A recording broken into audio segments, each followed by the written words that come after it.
घेतलेले आहेत. हे 3 रताळे मी ह्या किसणीने किसून घेणार आहे, छानपैकी स्मॅश करून. आता तुम्ही म्हणाल स्मॅशरने का करत नाही, पण त्याच्यापेक्षा याच्यावर चांगले. ही वेलची पावडर, मी 1 वाटी साखर घेतली आहे आणि 1 वाटी पाणी घेणार आहे. त्याचप्रमाणे मिल्क पावडर. आता मिल्क पावडर किती, तर ती रताळ्यामध्ये जेवढी बसेल तेवढी. तर चला आता आपण कृती करूया. प्रथम मी हे रताळे आहेत ना किसून घेते.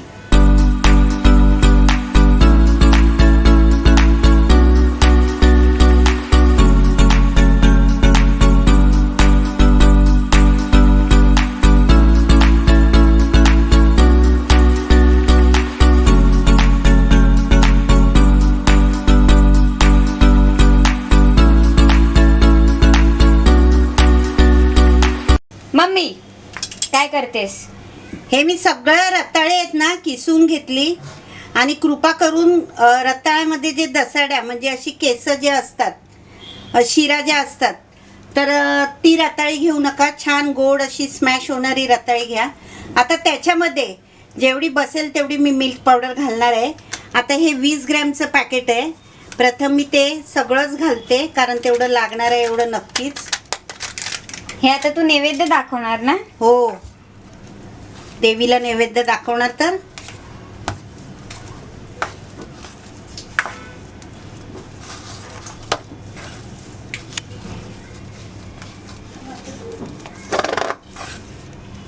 हाताने पण स्मॅश करू शकतो. हा, हाताने पण करू शकते, पण दुसरं पॅकेट लागलं तर मला फोडायला पाहिजे ना.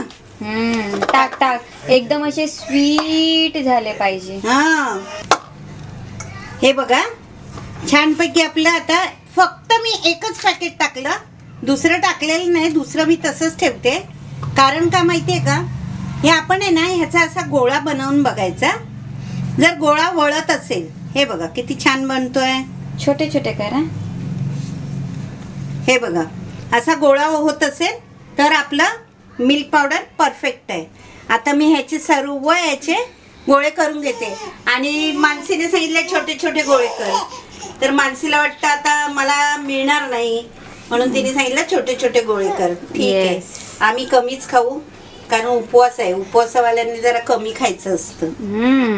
आणि त्यात आमच्यासारखी माणसं म्हणजे काय म्हणतात त्याला, शुगरवाली माणसं, म्हणजे त्यांनी कमीच खावं.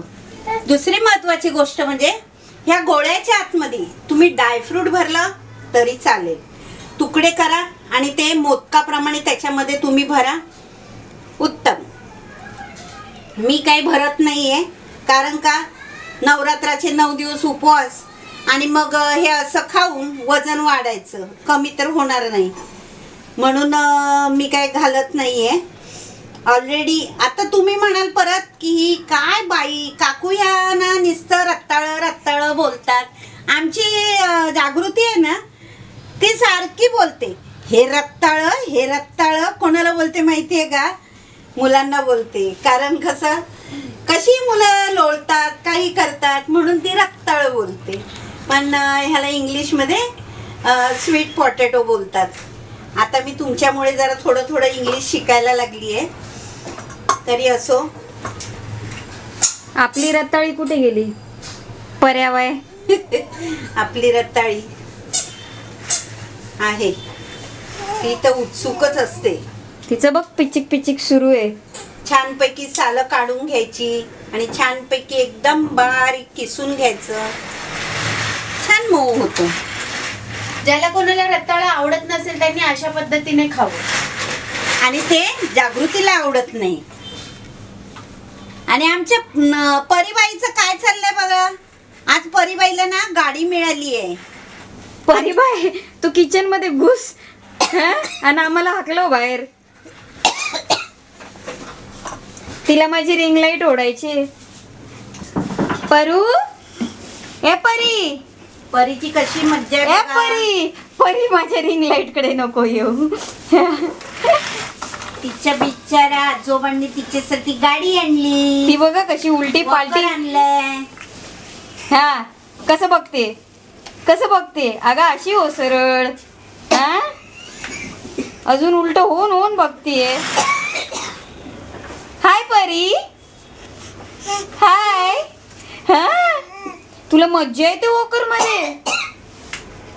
तुला मज्जा येते वॉकर मध्ये काय? हा कुठे जायचं? कुठे जायचं? काय करू, मला खोकलाच येतोय आज. ती बघ आजी कशी खोकते, खोकी खोकी करते बघ. गाडीवर जाऊन आले ना. अरे बापरे, अरे बापरे, अरे बापरे, अरे बापरे. आनंद तर बघा तिचा.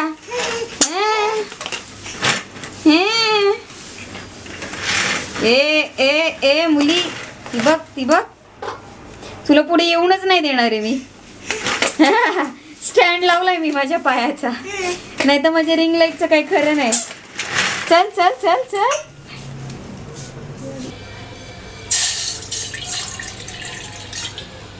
काय केलं? 1 वाटी पाणी टाकलं मी आणि आता 1 वाटी साखर टाकते.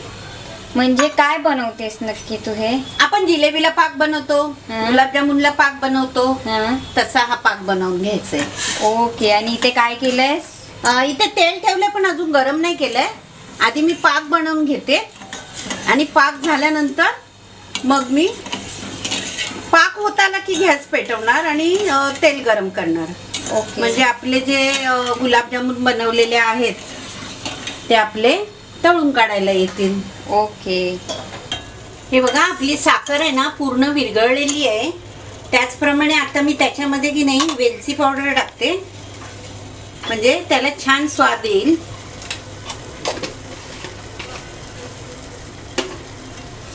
आता तुम्ही म्हणाल कसा काय पाक झालाय, तर हा पाक आहे ना चिपचिपा झालेला आहे. आपलं जसं जिलेबी खातो त्यावेळेस आपले हात चिपचिपे होतात, त्या प्रकारे हा चिपचिपा झालाय. आणि त्याचप्रमाणे मी आता हा गॅस आहे की नाही बंद रील साठी जसं तू डेमो दाखवला तसं दाखव ना कसं चिपचिपा झालंय. ओके.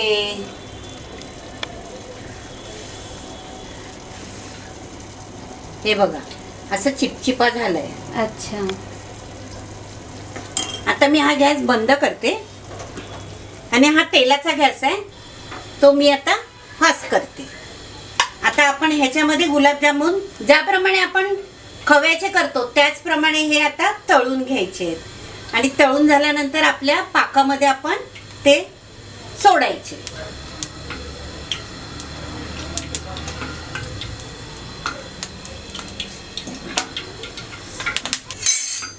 आपलं तेल तापतंय तर मी तुम्हाला अजून सांगते काही गोष्टी की मी ज्या केलेल्या आहेत यूट्यूबवर माझ्या छाया सुपर किचन मध्ये केलेल्या मी यूट्यूबवर टाकलेल्या आहेत, तर त्या तुम्ही पहा. म्हणजे उपवासाची दाबेली आहे, चाट आहे, राजगिरा पिठाची भाकरी आहे, पुरी भाजी आहे. असं मी वेगवेगळे ना गेल्या वर्षी मी केलेले आहे आणि त्याची लिंक मी तुम्हाला डिस्क्रिप्शन बॉक्समध्ये टाकत आहे. तर आता मी एक एक गुलाबजामुन हलक्या हाताने सोडते.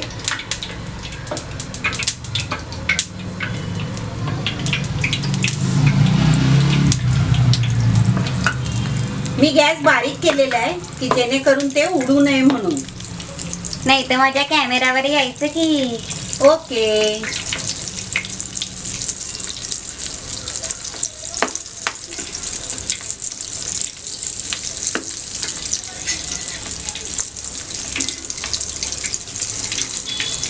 मी इमॅजिन करते कसे लागेल ना हे टेस्टला. काय आणि लागेल? फर्स्ट टाइम खाणार आहे खरं तर. हा तू फर्स्ट टाइम खाणार आहे, आम्ही रोज खातो. काय, कारण आमचे उपवास असतात ना. हा रताळा नाही बोलत आहे मी, गुलाबजामुन बोलते. ओके. हे बघा छान तळले जात आहे. हे मस्त कलर आणि आहे. आपण ना असे छान आपल्या गुलाबजामुन सारखेच हे गुलाबी रंगावरती तळायचे आहेत. आता मी असं करून एक एक एक एक त्यामध्ये सोडत आहे. कलर मस्त आलाय. हो कलर छान येतो. दाखव वर करून थोडस. हा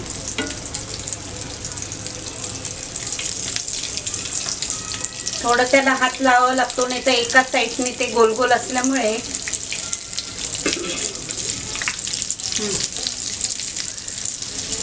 ज्याप्रमाणे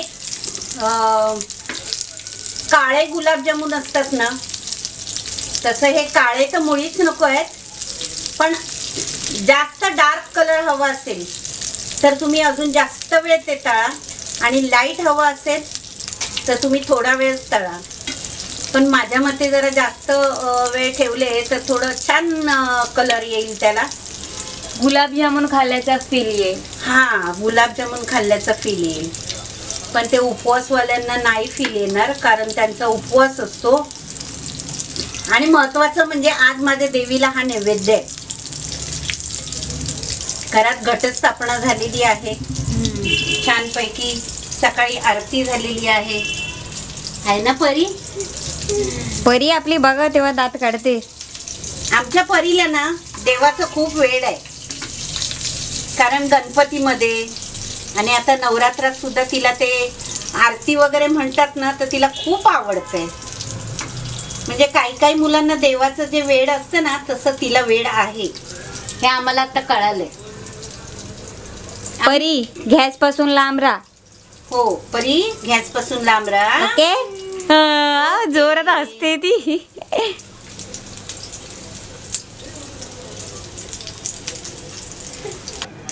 तर अशा प्रकारे हे आपले गुलाबजामुन तयार झाले आहेत. आता ह्याचा मी पहिला नैवेद्य दाखवणार आहे, नंतर मी बाकीचे तळणार आहे, कारण आमच्या मानसीला खूप घाई झालेली आहे खायची. त्याच्यामुळे आता हे मी 5 गुलाबजामुन तळलेले आहेत, ते देवीला नैवेद्य दाखवते आणि नंतर गरम गरम करून मानसीला खाऊ घालते. तर अशाच वेगवेगळ्या रेसिप्या तुम्ही करून बघा, आणि माझ्या रेसिप्या तुम्हाला कशा वाटतात हे कमेंट करा प्लीज. कुणीही व्हॉट्सअपवर मला कमेंट नका करू, आपल्या यूट्यूबवरच कमेंट करा, म्हणजे सगळ्यांनाच कळेल मी चांगलं बनवते की नाही, की उगाच आपलं काहीतरी. पण नाही या, आम्ही खातो, म्हणजे उगाच असं काही नाहीये. तरी असो, आपल्या उपवासासाठी आपण वेगवेगळं खायचं, पण गोड कमी खायचं आणि तिखटही कमी खायचं. मोजून खा, मापून खा, आणि आपली तब्येत सांभाळा. हा दसरा, हे नवरात्र तुम्हा सर्वांना सुख समृद्धीचं आणि भरभराटीचं जावो, हीच देवी चरणी माझी प्रार्थना आहे. तर चला, अशाच आपण नवनवीन रेसिप्या घेऊन परत भेटूया छाया सुपर किचन मध्ये. पण आता मी पहिल्यांदा देवीजवळ हा नैवेद्य ठेवत आहे. मी घट हा माझ्या कबर्डवरती ठेवलेला आहे, कारण देव्हाऱ्यामध्ये आपल्याला घट भरवायला जागा मिळत नाही, तर प्रशस्त जागा मिळावी म्हणून मी हा कबर्डवरती ठेवला आहे. तर स्वामींच्या पुढ्यातच आहे. स्वामींची सुद्धा अनेक रूपे आहेत, देवीचं सुद्धा रूप स्वामींमध्ये आहे, तर म्हणून मी हा घट इथे भरलेला आहे आणि मी इथेच भरते. त्याचप्रमाणे ही पहिल्या माळ्याची मी खायच्या विड्याची पानं आहेत त्याची माळ चढवलेली आहे. ह्या बाजूला मी दिवा लावलाय, इकडे स्वामींची मूर्ती आणि लक्ष्मी आहे. त्याचप्रमाणे हा दिवा मी तयार करून ठेवलाय, कारण आपला दिवा हा अखंड राहावा म्हणून हा विझायला लागल्यानंतर मी हा लगेच लावणार, म्हणजे अखंड 9 दिवस आपली ज्योत तेवत राहणार आहे. आता हा मी नैवेद्य दाखवते. प्रथम मी खाली चौकोन करून घेते, त्याच्यावरती हा नैवेद्य ठेवते.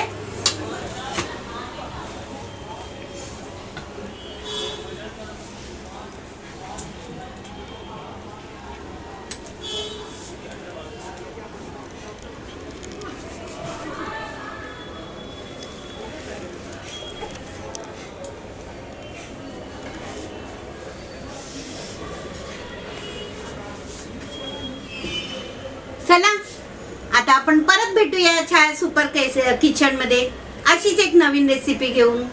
बाय. देवी माता की अंबा माते हा. की जय, जय. मळवंगा माते की जय.